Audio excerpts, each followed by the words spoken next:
Fanboys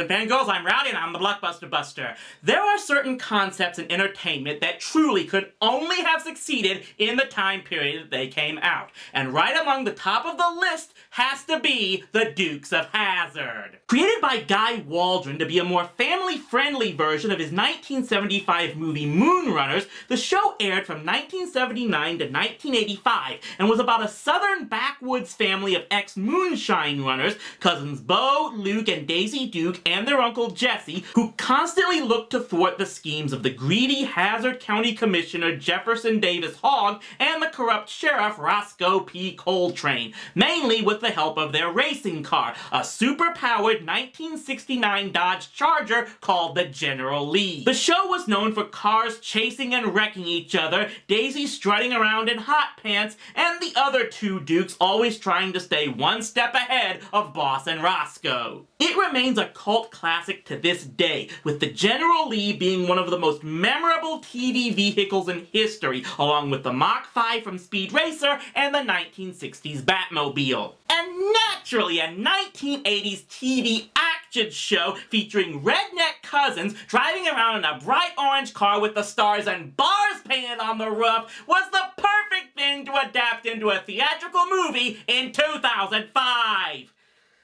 Yes, this is the Dukes of Hazzard movie. So the movie begins with what looks like an old, beaten-down version of the General Lee racing down the streets of Hazzard County, being driven by Bo and Luke Duke, played by Sean William Scott and Johnny Knoxville. Yes, the good old boys never meaning no harm, made famous by John Schneider and Tom Wopat, are now being played by Stifler and the host of Jackass. They're delivering moonshine to the people of Hazzard when Luke has to make an extra long stop at one particular home to get some action with the girl who lives there, while Bo dreams of winning the upcoming Hazzard rally race with the General. And of course, in stereotypical Southern fashion, her redneck father is none too pleased upon discovering Luke's actions, to the point where he chases down the Dukes in a car chase with the full intent to shoot them dead. And let's now count the ways they completely screw up these characters in the first 5 minutes of the movie! First, in the original show, the Dukes were ex-moonshine runners, having agreed to give up the business in exchange for the boys not going to prison after they got caught on a moonshine run. And yes, this is a very key plot element, as we'll discover later. Second, why is Luke the one getting the duo in trouble just to make out with a girl? In the show, Luke was the more level-headed of the boys, particularly because he was an ex-Marine. Bo was the one always trying to score with the ladies and getting into trouble. Oh, and as a third little detail, why the hell do the General's doors work? Anyway, the chase scene climaxes with the General jumping a gorge, and we get the title sequence with the original theme song played by Waylon Jennings. Just a good old boy.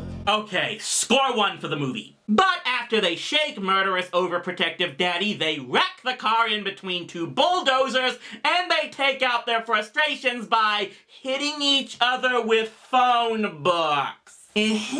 So they have to hoof it over to the Boar's Nest, where we meet the #1 selling point that was used for this movie, Jessica Simpson as Daisy Duke. Yes, Catherine Bach's character is now played by the blonde from the 2000s that made Britney Spears look like she actually had some talent. There were so many other possible casting choices they could have gone with that would have worked better. Rachel Lee Cook, Christy Carlson Romano, Mandy Moore. But no, they went with the bubblehead whose biggest claim to fame was thinking that Chicken of the Sea was actual chicken. And when you think that's bad, we soon after see our villains for the movie, Roscoe P. Coltrane and Boss Hogg, the latter of which is played by Burt Reynolds. Now, I don't have a problem with Burt Reynolds, and having him play an authority figure in this movie is a nice ironic twist, given that he's probably still most known to this day for starring in Smokey and the Bandit. But here's the problem. He's a better fit to play Roscoe. Heck, there was one episode of the show where Roscoe said he'd love to have Reynolds play him in a movie, so that would have been a great homage. And heck, MC Gainey would actually make a better portrayal of Boss. Was the casting director drinking expired moonshine himself when he made these casting decisions? We then cut to the Duke farm and Jesse Duke, played by the one decent casting choice in the entire movie, Willie Nelson.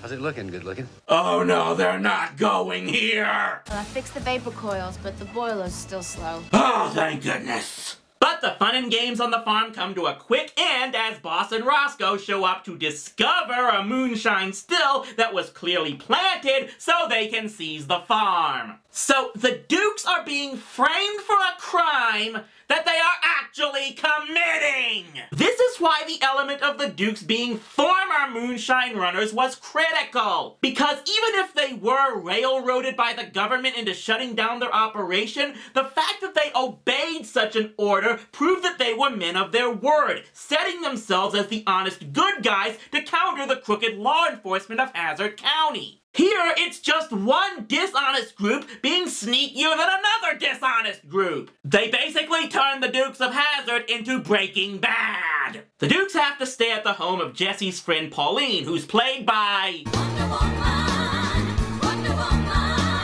I wish. Who says that Boss has been seizing the properties of other people in town. So naturally suspecting that he's up to something, the boys steal Hogg's safe, and after a very unfunny scene where they try to yank it open with a truck, they enlist the help of this guy. A cross between Dale Gribble and the villain from the Chipmunk movies. And yes, he is hands down the worst character in this film.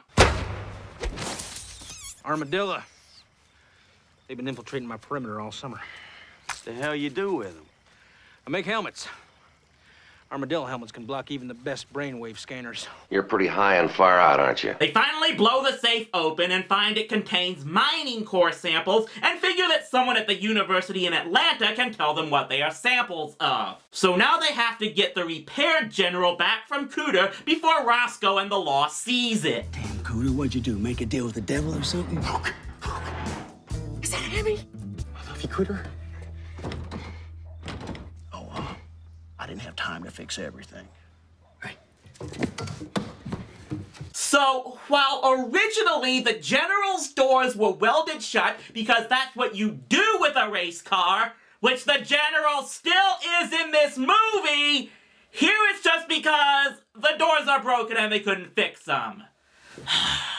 Still, this is where we finally get to see the actual General Lee that we know and love, right down to it having its classic Dixieland horn. So now I guess we get to see the General racing its way down to Atlanta, Georgia. Ugh. And of course, there's a lot of talk in this movie about how the Dukes are frowned upon now that the General has that Confederate flag that Cooter painted on the roof. Get it? Because political correctness is funny! They eventually make it to the university, and with the help of an old flame of Bose who's attending college there, they sneak into the science building where they are told the mining sample is coal, leading them to believe that Hogg is buying up all the property in Hazzard so he can strip mine it and make millions on the coal that the town sits on. But then the cops start coming after them for breaking into the place, and after more unfunny references to how a car like the General could never fly today, they are eventually thrown in jail, where Hogg visits them, having come all the way to Atlanta from Hazzard County just to reveal his plan. He admits that he is planning to strip mine the town, but he can't do so without a public hearing to allow the people to speak against it if they so wish. So he scheduled the hearing to take place during the Hazzard race when no one would show up. How in the world do you take a villain from a TV show that was already cartoony in the first place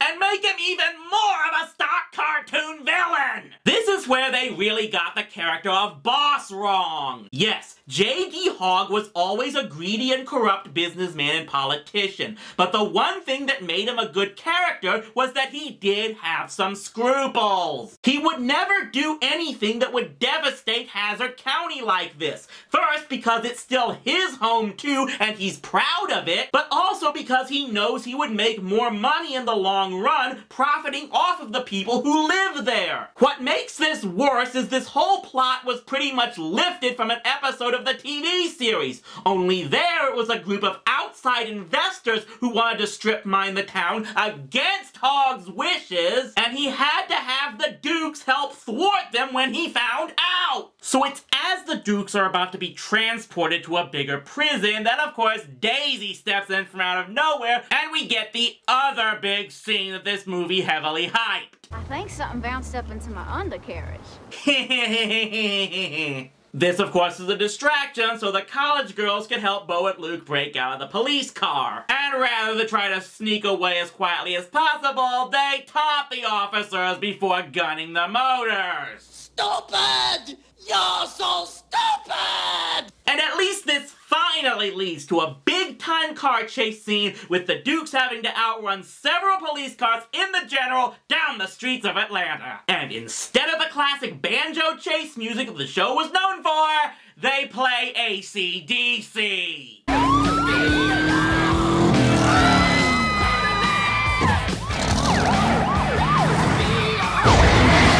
Once they make it out of Atlanta, they discover that Hogg has taken Jesse and Pauline prisoner and practically threatens to kill them unless the boys stay out of Hazzard. Did anyone who made this movie watch a single episode of the show at all? And the only way they find out they're at the Duke farm is because Daisy sexually teases Deputy Enos into telling her, because in this movie she has no feelings for him at all. Oh, and instead of being a sweet but naive goofball, this Enos acts like he has autism or something, because that's funny, right? What? Okay, thanks, Daisy. He's at our farm. They're using cell phones? Yeah, this movie shows them alternating between using phones and the CB radio in the general. And if the reason for that is because the phone is more secure, especially since Hogg intercepted their last CB call, why have the CB at all if they have cell phones? It's almost like this setting doesn't fit in the 21st century or something. They rescue Jesse and Pauline, and because the dumbass couldn't convince the people at the race about the hearing, Bo, Luke, and Jesse all have to use the race to lure everyone to the courthouse, which they do just in time for everyone to vote against the strip mine. And then Daisy gets the governor to just up and pardon the Dukes for all the vandalism and reckless endangerment they caused, but not to bring up Hogg and Roscoe on charges of kidnapping! The day had been saved, as they say. Hazzard was put back the way it was. Boss Hogg had some explaining to do. And the Dukes got their farm back and celebrated with a good old-fashioned pig-picking barbecue. Hey, Billy. Daisy, I think you ought to get up there and sing. Oh no, I only sing in the shower. If only Jessica Simpson didn't sing in public. And the movie ends with Bo and Luke making out with the college girls before the girl from the beginning comes to shoot down Luke as Willie sings his version of the theme song. Just good old boys, never meaning no harm. This movie is a backwards barrel of bull honky. The casting outside of Willie is terrible. The plot is convoluted and contradictory to the spirit of the original show. The humor is horribly unfunny, and every reference to the original seems to be a cruel knock to the show. The one decent thing in the movie are the car chase scenes. But even that gets hurt by music that doesn't fit. I don't have anything against AC/DC, but it's not the right music for this setting. The Dukes of Hazzard was always goofy, southern fried fun, and this movie just sucks the enjoyment out of the whole thing. Ebert and Roper both had it among their 2 worst films of 2005, and the movie was such a flop that they ended up rebooting the franchise again just 1 year later with a direct-to-video movie. It makes me wish I actually had a double-barreled shotgun to really bust this movie with, but I suppose this will just have to do.